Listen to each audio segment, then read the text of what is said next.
So now I figured out how they keep on having these cops be able to torture people inside their head. See, a long time ago when they brought their daycare shit, when they was cashing the fake checks and shit, and they was so how they do their daycare and shit. Once they did their fake Blake checks and they kept up with the daycare shit, they've been able to move on to different people. They can have them open daycare stuff for them. Like, so these people is putting curses on your kids while they come over your house for daycare. So basically, like they have the daycare provider pay for this off-duty cop. You know what I'm saying? And he done been paid for so long that he done end up fucking and marrying one of the people that was working with Job and Family Service. And I think they got a divorce now because 20 years of their business, you know, they've been raping these kids for money, and God haven't been loving it. Only how she could ever really be with him if she disgusts herself for the rest of her life. Listen to me though. Only thing that I'm trying to say is basically that this is everything they did in the last past 20 years has been coerced to target people that's inside of their drug dealer's house.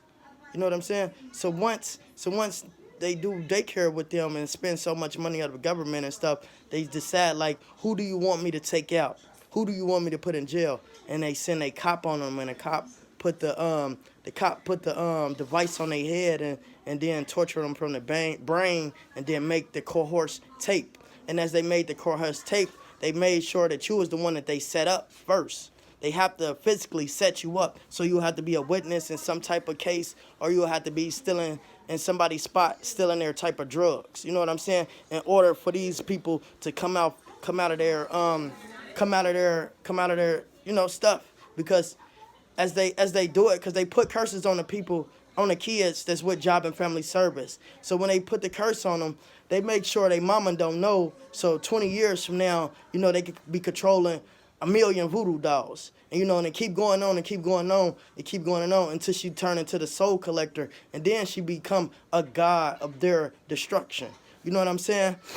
But, you know, you have to keep a vigilant eye out for people like this. You know what I'm saying? Because dumb niggas and shit, they always want to chase a dollar or not thinking for themselves. You know what I'm saying? Because sometimes you'll put your food inside of how you live tomorrow. So you know you got to eat today, so you're willing to do whatever for the food today to jeopardize tomorrow. You know what I'm saying? But that's, you know, that's why they only mess with people that only make so much amount of money, especially if their income is zero. You definitely getting on board. You know,